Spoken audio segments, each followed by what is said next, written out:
we're well, obviously standing in wheat. Has everybody got one of these? I think everybody doesn't have, so I'm going to call out just some of the details that are here. And I hope I'll be on the right page.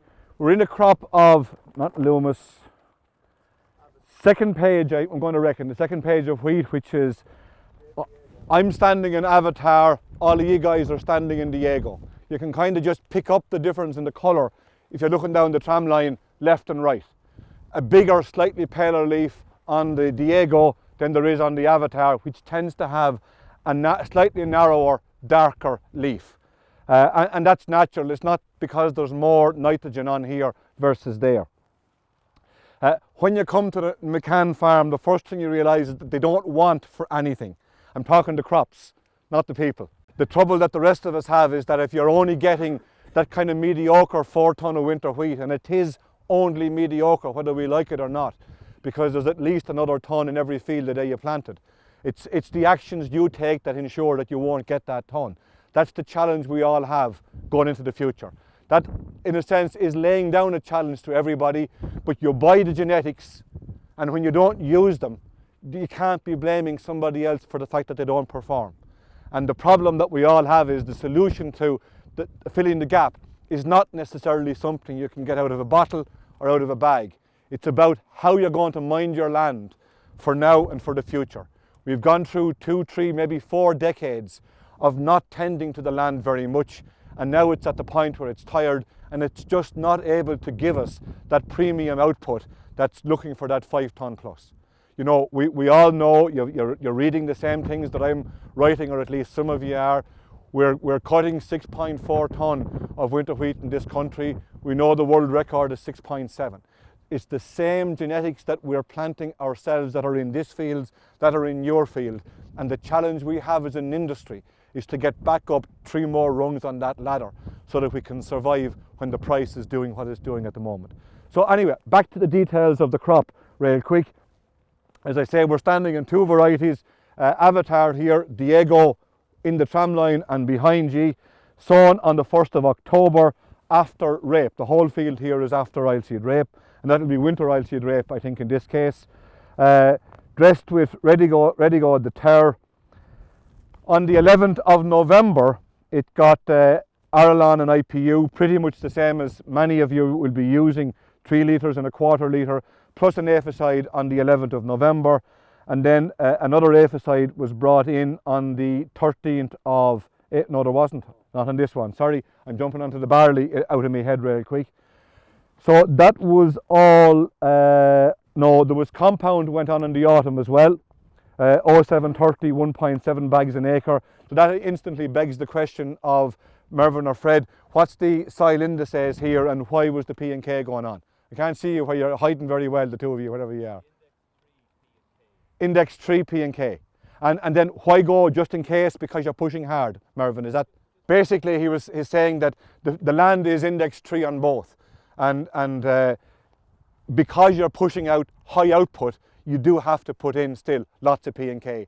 And when it comes to what a lot of people are doing now, going with low P&K compounds in the springtime, in the main we've been putting on insufficient P&K for a lot of years now. And you just can't get it all on in the spring unless you're prepared to go back with the 10-10-20s, which most people won't do because many people's ground does not suit the 10 and the 20 mix. You can be higher in P or higher in K and you're getting compounds made to suit. And it's difficult to get all you want on, so some of the work is done on the back end. Also making sure that there is that little bit of P&K there if the crop comes shy at some stage because of cold or whatever over the winter. Okay, so that went on in the back end. Then subsequent to that in the spring there was 3 3/4 bags of 13, 5, 17 plus sulphur plus wolf track magnesium. And that's basically stating, I guess, that there's an underlying magnesium problem on the land, and the wolf tracks, from all the research that's being done, seems to be delivering on the elements that are being put out. I certainly am left with lots of questions talking to the guys that are manufacturing it and selling it about the whole concept of trace elements really. I'm standing back over the years and I've never been a complete believer in the fact that all the trace elements that we apply pay. And now that we have a bit of research going on again, it is kind of confirming what I would always have believed. And the justification I'd have for making the comment is that basically you want less than a salt cellar full of magnesium in this field. We address it by bringing in an Arctic load. And the problem about bringing in those huge quantities is that we run the danger of upsetting something else.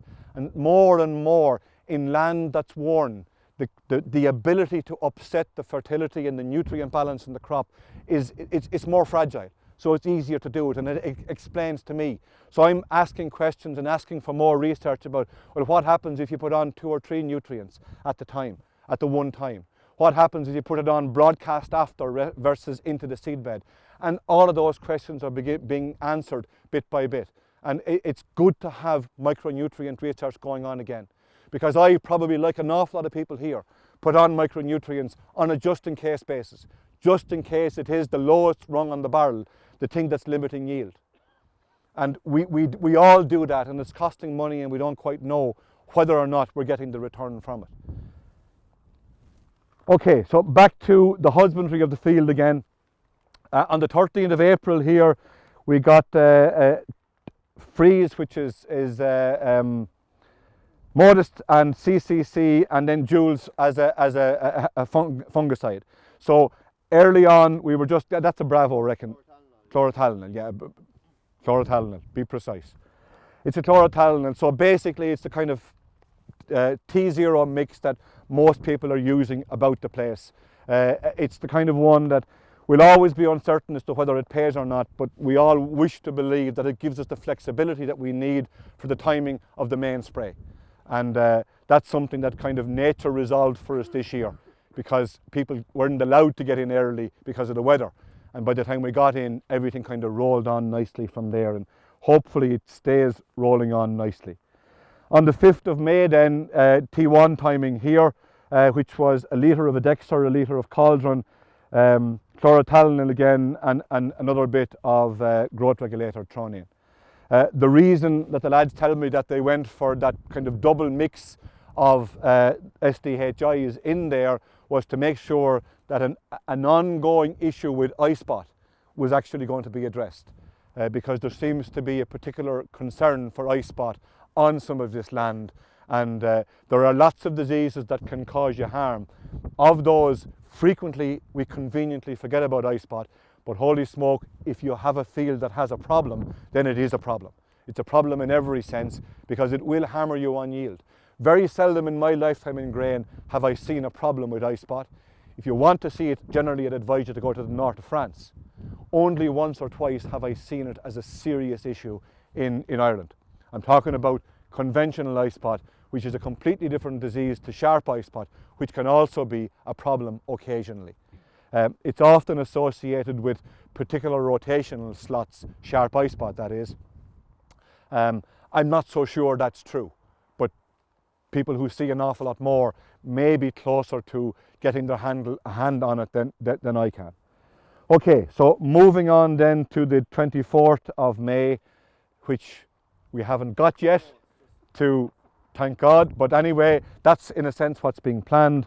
T2 spray here. If you're looking at the crops as you were walking in, a lot of stems have the flag leaf fully out.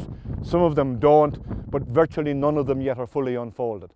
And because the first spray is not long on, I'd certainly like to be able to wait to get the flag leaf fully unfolded, so that you're hitting the umbrella side of the leaf rather than the folded down umbrella, to get the maximum amount of fungicide onto the flag leaf, onto all the leaves, in order to try and just give out the crop every chance from here to the end. So like this time last year, a lot of people were caught in the dilemma that the first spray had gone on very early, and we were left with a situation: do we put the second one on early, in other words before the flag leaves are fully out or unfolded, or do we put a holding spray? And a lot of people opted for the holding spray. The flag leaf spray is the most important one, and in many respects, while it's not possible to time it, it probably is the one that you would judge the other two against. When will you be at flag leaf on an average of a 5-year period? And that probably is a good indicator to you what you should be doing early on. And if you're stretched on that, that's when your serious decisions get made early on. But this one is the one that should be well timed. Okay, There's a suggestion there then as to what's going to be used at T3.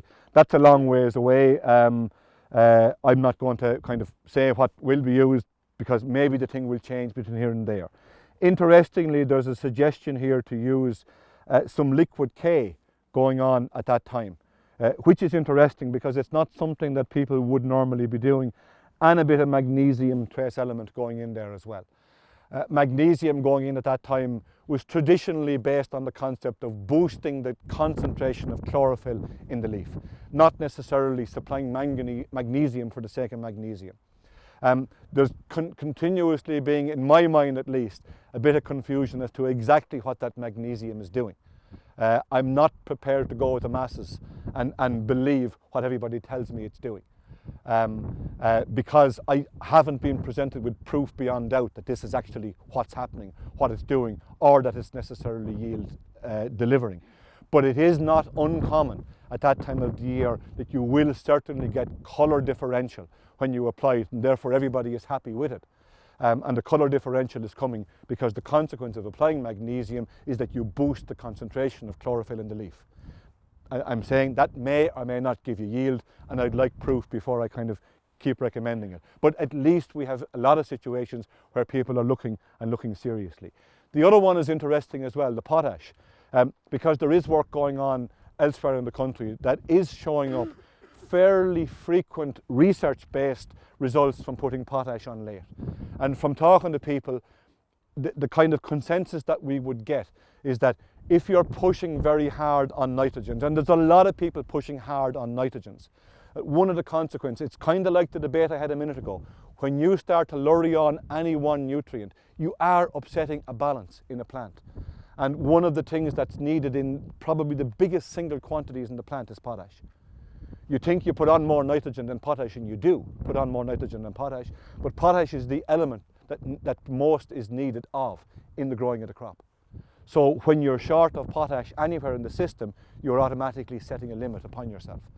And it's interesting that the trials that are doing it are throwing in a result, but I can't honestly tell you if you are 30 units under what an optimum rate should be that you will necessarily get a response from potash unless you're deficient to begin with.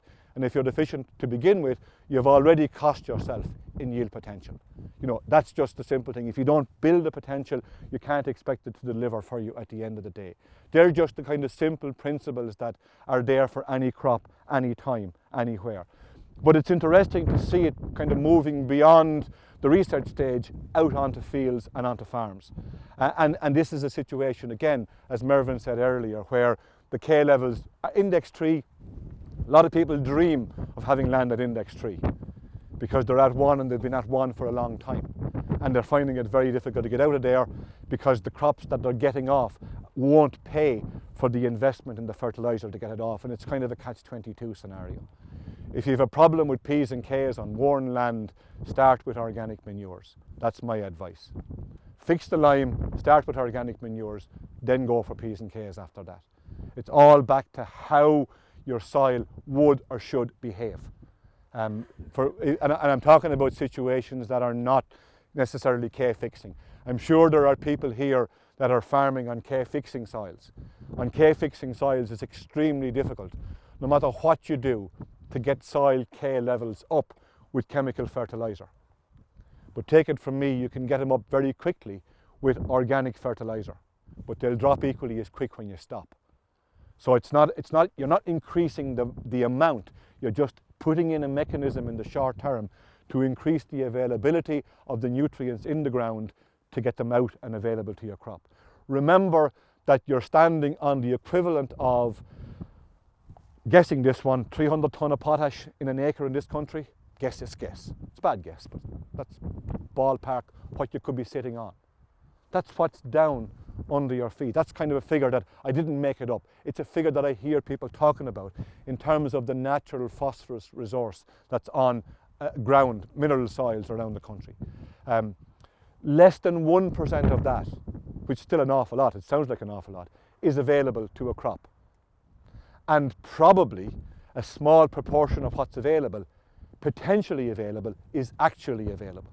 And by managing the soil, what we're trying to do is to get what is in the ground and make more of what's plant available actually available by holding it on organic matter rather than by holding it in the soil. Because holding it in the soil, it's a chemical reaction to pull it out. There's energy involved and it's difficult to do it. You must also remember that you're standing in a crop that, as far as phosphorus is concerned, is a very good phosphorus forager. Wheat is very well known to be able to take more phosphate out of ground than, say, barley would or a spring crop would. And it's to do with its natural physiology and metabolism, where it naturally releases, call it the exhaust stream if you like, out of the ground. It naturally releases acids out of its roots. It's just normal growth, it's not a reaction to anything. And that acid is very useful at stripping out nutrients to be able to be pulled back into the leaves again. So wheat's a good forager. I've always heard it said, you know, I'm going back 50 to 60 years. I didn't hear it one hand, this is second-hand information, right? I'll quickly add that. But they always associated with the bean crop with increasing the availability of phosphorus in the ground. The comment was made that it was able to have its deep taproot system was better at picking up the phosphorus that was deep in the ground, bringing it up, translocating it in the plant, and then depositing it closer to the surface for the next crop. That was the theory. I wonder if the theory is correct, and I wonder offhand, therefore, if beans is not somewhat like wheat, producing organic acids to strip out phosphorus, recycle it, circulate it in the plant in the growing season, and then the bit that you should know at this stage is that at the end of the season, in the natural ripening process, the plants that would be taken up, maybe up to 350 kilograms of potash, as an example, per hectare, will put back 200 of it back into the ground for the next crop. That's the natural cycle. It pulls in this massive amount. When you think you're fertilizing a crop, no, you're not. You're doing between a half and a third or a quarter of a job. That's all you're doing. But that's all you have to do in the normal course of events, because research has told us in the past that the soil will supply the balance. The soil was able to supply the balance when the soil was healthy, when it was alive, before it got tight, before it got filled up, and before the air went out of it, that enabled all the biological activity to take place. As our soils have gotten tighter, all of that thing is much less able to happen naturally. So that's why I keep saying, go back to the soil, start to fix the soil, look after the land, it'll look after you. We're talking about 25 to 30% of the yield that generally we're not harvesting. It's a big prize. And I'm happy enough that people that are doing that, people that are going down that road, they've changed their capacity of their land no end. So like, this is not theory. I'm doing it myself. Lots of other people are doing it. It is not theory. But it won't happen tomorrow if you start today. So you can't afford to keep waiting. That's the challenge that we have. Okay, nitrogen on this crop, there's 180 units gone on, 88 of which was urea, rest going on as sulcan and or compound, 30 units of phosphorus gone in, which is a lot more than a lot of people would be applying of phosphorus nowadays. A lot of people are very shy on that, and that's why over time, you know, levels are falling in fields. And the questions that I get at, the ones that come in on the email, the anonymous ones, and as in, I don't know whether the name is real or not, that they come in on the email with a query. I have a field, I got back the soil test, I have just planted it, it's not doing well, it's pH 5.7, 5.8. You know, index 1 for P and index 1 for K. How in the name of Janie could you ever have planted something in that field? You know, it's a way to go broke. But the advice I give back is still the same advice to them all. Fix the lime. Fix the lime. Worry about the other ones next year. Fix the lime. Because if you don't fix the lime first, the value you get from any P or K that you're going to apply is probably no more than 60% of what the plant is capable of taking from it. So the next input is bad value until you fix the lime. Just basic advice. It's 100 years old, lads. It's 100 years old, that advice, but we've all forgotten about it. And basically that field was probably cheap, or at least it appeared cheap, and you couldn't pass it by. And that's the temptation. You know, we can resist everything except temptation. So that's how I get the emails. But it's not just one email, you know, and it's not just one man. Everybody has a bit of that. And the challenge is to get those things fixed early on, because we cannot afford to grow bad crops. It costs exactly the same amount of money to grow a good crop as a bad crop. That's why we can't afford to grow them. Indeed, I would actually be bolder and say, when you get a field capable of growing 5.5 tonne an acre, you will be spending less money growing crops in it. That's the carrot. Nature is wonderful in so many ways.